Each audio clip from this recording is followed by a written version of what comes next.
Good evening, everybody.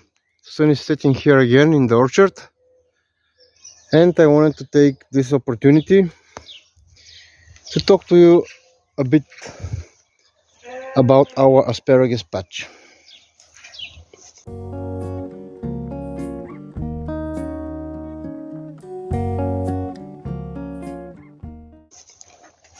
Most of the asparagus are now starting to leaf out. You can see how the side branches are separating here. But there are some that are still emerging, and this one, and that one as well, and more down the road. We have already picked several times out of this patch, and such as here, and now we'll probably pick one final time, and then we'll just leave the asparagus to grow and leaf out and recharge the roots. Now, as is customary in our garden, many times I do experiment with minimal labor and minimal input. And by input I mean any type of input: monetary, materials, time, effort, you name it. So I know an asparagus farmer here in Bulgaria, and she grows beautiful asparagus for the market with the perfect system and everything according to the books. But what I wanted to do is, quite frankly, the opposite. So instead of doing the regular asparagus system, which involves digging a deep trench and then making a hill of compost in the middle, and then placing a nicely grown 3-year-old crown of asparagus on top of this compost mound, and then piling more compost and soil on top until you reach over the level of the original trench which you dug. Instead of doing that, I did almost a no-dig approach. You can see here that the meadow mixture of grass plants is very thick and very vigorous in our orchard. Most of the clover was seeded by us, but all of the other plants were here originally. We just dig the holes for the trees and planted them, and this extended all the way up to the fence. So this whole section here was the same meadow type of plants, just a mixture of perennial plants which grow here, and some of them are still growing here along the fence line. And what we did here was just a simple dig over, which means that using a digging fork we dug the sod, this whole thick mass of roots, and turned that over in order to put the vegetative growth, the green parts, under the ground and the roots to the top, so this would slow down or kill most of the grasses. And then we just planted the crowns which we have grown ourselves from seed.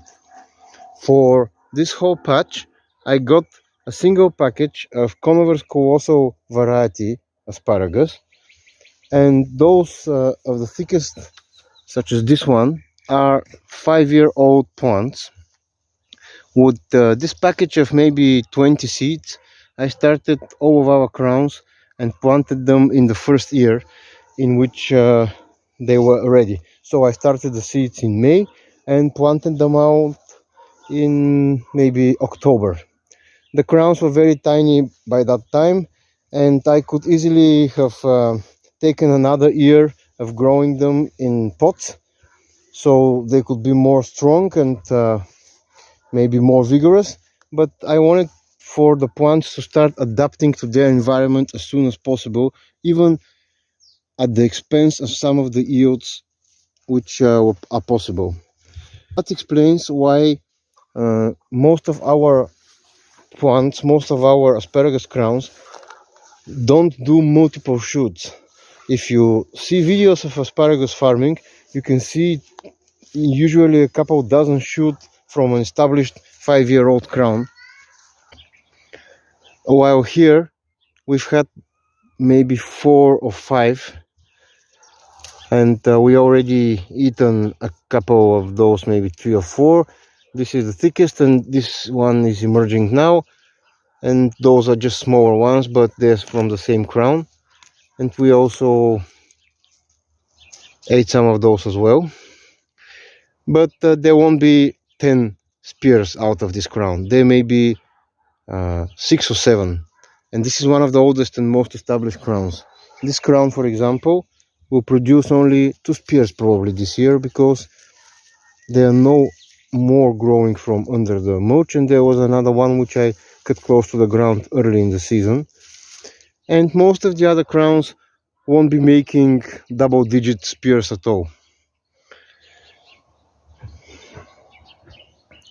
Now, this may seem like a too low yield to matter at all, but we don't aim to produce large quantities, and what we need asparagus to do is provide us with fresh spring green nibble, especially for the kids, straight out of the garden. And indeed, kids have learned to come here and just snap the top of the asparagus and nibble it on the spot. And this is the success measurement indicator which we're looking for. So in effect, our aim is achieved and our asparagus patch is successful. Could it be better? Yes. It could yield easily 2, 3, maybe even 5 times more asparagus, but it would take a lot more inputs. So this type of patch is now beyond repair, as you could say in English, meaning that you can just repair the stuff here. If you want to do it properly, you have to dig everything up, remove all of the crowns, do the trench, put the compost, pile it over, etc., etc.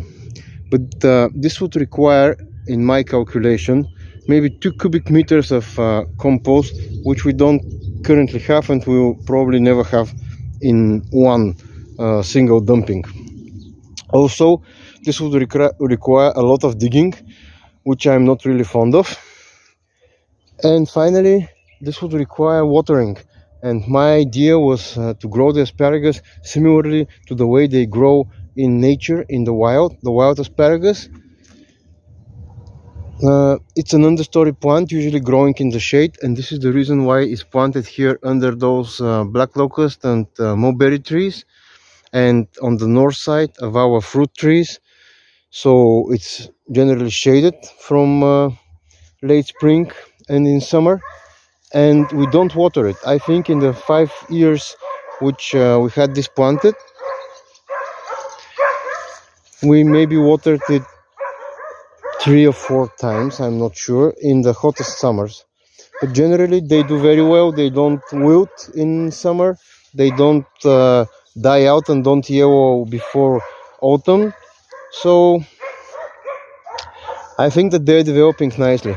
Another interesting aspect is that some of the plants in the lower part, where my big son is foraging right now, they are started from our own seeds. So the first 20 or something plants which we planted, not all of them survived, but most of them started to seed on their 3rd year. So with the seeds I collected, I started new plants, and all of those plants down here, they are grown from our own seed. And in the passing years, I have collected easily 1,000 seeds and gave those away to friends and families and to our gardening group as well. So to quickly recap, my inputs for this bed are a $2 package of 20 seeds of Coniferous Colossal, and maybe 1 hour to dig over the initial sod, which occupied this space, and that was all. Seed starting for free with natural soil, planting out, watered at planting time, and then maybe 2 years later. So no water, no compost, no manure, no fertilizer, no regular mulching, very few weeding. I weeded those asparagus plants maybe 2 weeks ago. I have the video uploaded. I'll try to link it in the description later, but you can see how grassy it was here. And this mulch is a happy coincidence. This is, I think, the first wood chip mulch which we have here for the asparagus in the 5 years in which they were growing. And basically that's all the input compared to 2 cubic meters of compost, lots of digging, lots of mulch, and regular irrigation, as well as regular weeding and probably weed guards on both sides. So you can easily see how it can overwhelm people. And I know that people are scared of asparagus because it seems like it takes a long time to have a useful harvest. But I can tell you that even on the second year, you have useful harvest. An asparagus spear of this size is perfect snack for a kid, and they will happily come in the garden and forage. And the only thing that they have to consider is to leave a couple of spears for each of the crowns so they can grow larger and stronger for each consecutive years. So instead of aim for the supermarket type very thick even sized asparagus, it's better to aim for early yields with low inputs, at least in my opinion. You can see down here that one of the seedlings which I planted last autumn obviously expresses different genetics because it's already fully leafed out, and almost none of the other asparagus are so developed. And now I see we have a new walnut planted here by the blue jays last year. And that's all about the asparagus I have to say for today. You can be sure that I'll shoot more videos in the future, especially when flowering and seeding time comes. I want to also show seed collection and seed starting, which I'll be doing later in the month. But now I just wanted to show you my big boy who came here to the garden to have a little snack before dinner. Which one you have selected? This one. Okay, have a snap.